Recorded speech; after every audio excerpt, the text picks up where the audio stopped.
Kozhikode Nipah സ്ഥിരീകരിച്ച 43-കാരന്റെ ആരോഗ്യനില ഗുരുതരമായി തുടരുന്നു. നിപ്പ സ്ഥിരീകരിച്ച പ്രദേശത്ത് കേന്ദ്ര സംഘം ഇന്ന് പരിശോധനയ്ക്കെത്തും. രോഗം റിപ്പോർട്ട് ചെയ്ത സ്ഥലങ്ങൾ സംഘം സന്ദർശിക്കും.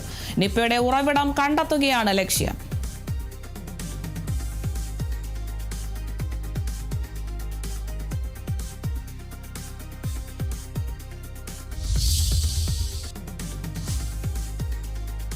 സംസ്ഥാനത്ത് പകർച്ചവ്യാധി വ്യാപനം രൂക്ഷം. ഇന്നലെ മാത്രം ഷിഗല്ല സ്ഥിരീകരിച്ചത് 18 പേർക്ക്.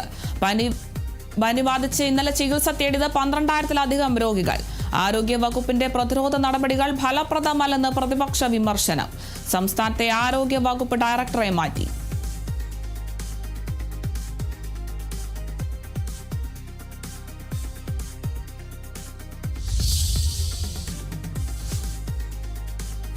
ശബരിമല സ്വർണ്ണ കവർച്ചയിൽ സ്മാർട്ട് ക്രിയേഷൻസിന്റെ അഭിഭാഷകൻ KB പ്രദീപിനെ ഗവൺമെന്റ് പ്ലീഡറാക്കിയതിൽ SITക്ക് ആശങ്ക.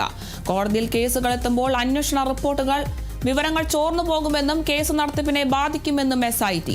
ശബരിമല സ്പെഷ്യൽ കമ്മീഷണറെ കണ്ട് SIT ആശങ്ക അറിയിക്കും.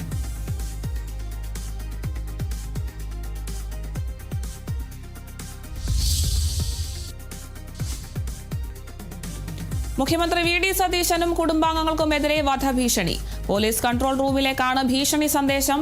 സംഭവത്തിൽ കന്റോൺമെന്റ് പോലീസ് കേസെടുത്ത് അന്വേഷണം ആരംഭിച്ചു. ഭീഷണി സന്ദേശത്തിന്റെ ഉറവിടം കണ്ടെത്താൻ അന്വേഷണം ഊർജിതമാക്കി പോലീസ്.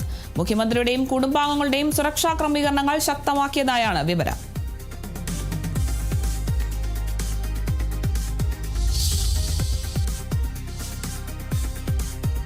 ഫുട്ബോൾ ലോകകപ്പിൽ ആതിഥേയരായ കാനഡയെ ഞെട്ടിച്ച് ബോസ്നിയ ഹെർസഗോവിന. ഗ്രൂപ്പ് ബിയിലെ മത്സരത്തിൽ കാനഡയെ ബോസ്നിയ സമനിലയിൽ തളച്ചിട്ടുണ്ട്. 21-ാം മിനിറ്റിൽ ജോവോ ലൂക്കിച്ചിലൂടെ ബോസ്നിയയും 79-ാം മിനിറ്റിൽ കാനഡയ്ക്കായി കൈൽ റാനിനും ഗോൾ നേടി.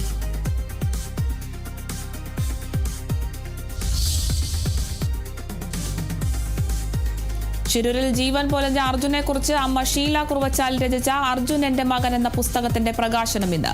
കേരള വിഷൻ പബ്ലിക്കേഷൻ പ്രസിദ്ധീകരിക്കുന്ന പുസ്തകത്തിന്റെ പ്രകാശനം വൈകിട്ട് അർജുന്റെ ഗ്രാമമായ കണ്ണാടിക്കലിൽ. പ്രശസ്ത സാഹിത്യകാരൻ M. മുകുന്ദൻ പുസ്തകം പ്രകാശനം ചെയ്യും.